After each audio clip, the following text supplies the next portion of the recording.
We're in the General Council room in the Palazzo Pubblico in Siena. That is, we're in the room where the General Council, the highest administrative body in Siena, would meet. And this building is essentially the town hall, the central government building of Siena. So we're in this incredibly important room where decisions regarding things like war and peace would be made by hundreds of representatives. And we're looking at a fresco by Simone Martini of the Maestà. Now, Maestà means in majesty, and that refers to the Virgin sitting with the young Jesus Christ on a throne, surrounded by apostles and saints. We also have angels on either side, and they carry bowls with flowers that are being presented to the Virgin Mary. This is a court of heaven, and therefore there's an interesting relationship. The pairing of this court of heaven and the legislative council that met in this room. The impression of this fresco is one of incredible magnificence. We have gold that's been stamped with beautiful patterns, and the artist has inserted colored and gold glass to make the painting sparkle.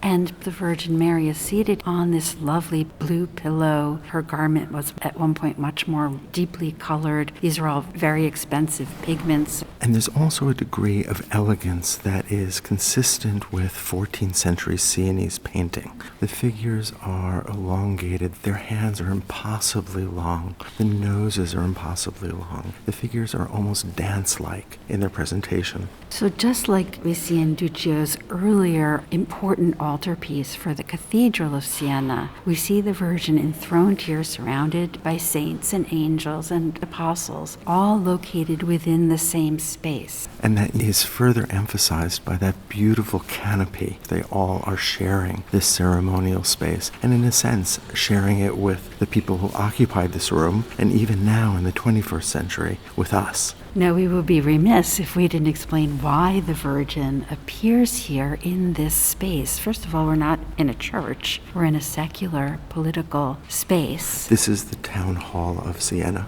And the Virgin held an incredibly important role for the people, the citizens of the commune, the city of Siena. She was its protectress. She was who the people of Siena, the government of Siena, turned to for blessing and protection. This should not be seen as a purely religious painting. There is a real effort to make the subject matter appropriate to this civic environment. 3 of the 4 local saints once held scrolls or texts that are barely visible today, likely petitions to the Virgin Mary on behalf of the government, the citizens, and that text continues below. And this is what it says.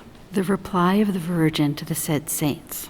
My beloved, bear it in mind when your devotees make honest petitions. I will make them content as you desire. But if the powerful do harm to the weak, your prayers are not for these, not for whoever deceives my land. Siena was a proud republic, and here the Virgin Mary is making clear that she is here to oversee the common good. It was important to Siena that it be ruled justly and that no one single person should be allowed to gain undue political power. The idea was a constant rotation of those who represented the citizens of Siena, and the idea of just rule, which we also see in the room next door, the room of the 9 who were the main governing body of Siena.